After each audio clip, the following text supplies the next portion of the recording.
Hello बच्चों, तो चलिए इस प्रश्न को पढ़ते हैं। समुच्चय S बराबर समुच्चय 1 2 3 4 5 6 में से दो संख्याएं यादृच्छिक रूप से एक एक करके चुनी जाती हैं तथा उन्हें पुनर्व्यवस्थित नहीं किया जाता है।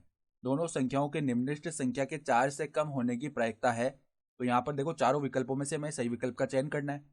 तो प्रश्न में आगे बढ़ने से पहले इस प्रश्न से संबंधित जो मुख्य अवधारणा है उसकी हम चर्चा कर लेते हैं। तो देखो, मुख्य अवधारणा क्या हो जाएगी।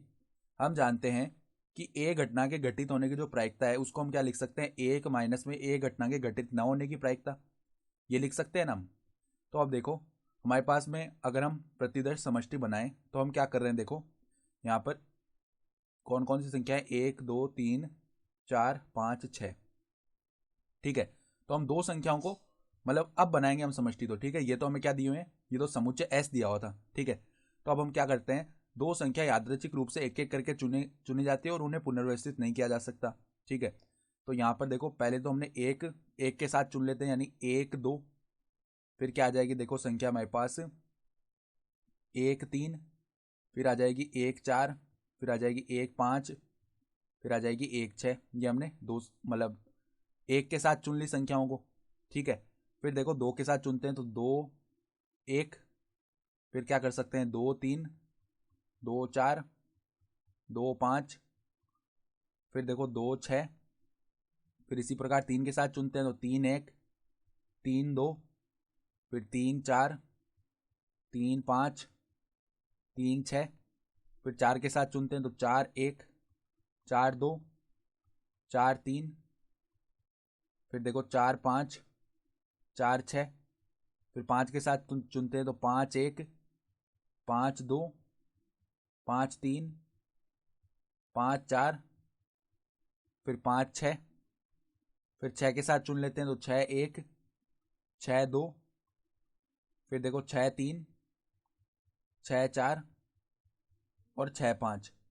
तो अब कुल कुल संख्या गिन लो कितनी है, 1 2 3 4 5 6 7 8 9 10 11 12 13 14 15 16 17 18 19 20 21 22 23 24 25 26 27 28 29 30। तो जो कुल परिणाम है ना वो कितने आ जाएंगे हमारे, 30 आ जाएंगे।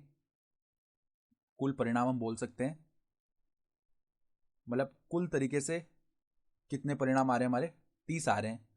तो अब देखो, हमें क्या बोला गया है कि दोनों संख्याओं में से निम्नलिखित के 4 से कम होने की प्रायिकता।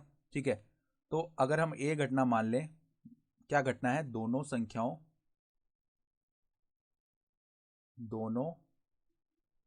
दोनों संख्याओं में निम्नलिखित संख्या के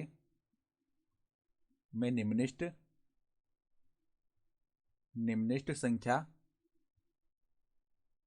के 4 से कम होने की प्रायिकता, के 4 से कम होने की प्रायिकता देखो क्या हो जाएगी। तो अगर हम पी ए निकालेंगे, यानी ए की जो प्रायिकता वो किसके बराबर आएगी, 1 माइनस पी ए बार। अब पी ए बार क्या हो जाएगी, दोनों संख्याओं में निम्नलिखित संख्या के 4 से कम न होने की प्रायिकता, यानी 4 से अधिक होने की प्रायिकता। तो अगर हम पी ए बार लिखें ना तो वो हम सरलता से लिख पाएंगे। देखो कैसे, ये हम आसानी से लिख पाएंगे। देखो यहाँ पर ये जो संख्या आई है ना, इनमें निम्नलिखित जो संख्या है वो 4 से अधिक होनी चाहिए। यानी कि देख लो कौन कौन से परिणाम इसके अंदर आ जाएंगे। एक तो देखो यहाँ पर एक ये संख्या आ जाएगी 4 5, क्योंकि इसमें जो निम्नलिखित संख्या है वो क्या है, 4 से कम नहीं होना, वो बात कर रहे हैं। यहाँ पर देखो अधिक होना जरूरी नहीं है। इसका जब हम बार लगाएंगे ना तो उसका अर्थ ये हो जाएगा, दोनों संख्याओं में निम्नलिखित संख्या 4 से कम न होने की प्रायिकता। ठीक है, तो 4 के बराबर भी आ सकती है। तो एक तो 4 5 ये परिणाम आ जाएगा। ठीक है, फिर देखो 4 6 ये भी आ चुका है। ठीक है, फिर देखो कौन सा परिणाम आएगा, 5 4, क्योंकि इसमें निम्नलिखित संख्या 4 है ना। फिर देखो 5 6 ये भी आ जाएगा। फिर देखो यहाँ पर ये नहीं आएगा, 6 1 वाला परिणाम हम नहीं लेंगे। ठीक है, इसके अंदर यहाँ पर 6 1 तो ऐसे ही लिखा रहेगा, क्योंकि इसके अंदर तो निम्नलिखित संख्या 1 आ जाएगी ना। फिर देखो 6 2 भी नहीं लेंगे। फिर हमारा 6 4 आ जाएगा, फिर 6 5 आ जाएगा। तो 1 2 3 4 5 6 6 इस प्रकार के परिणाम आ गए।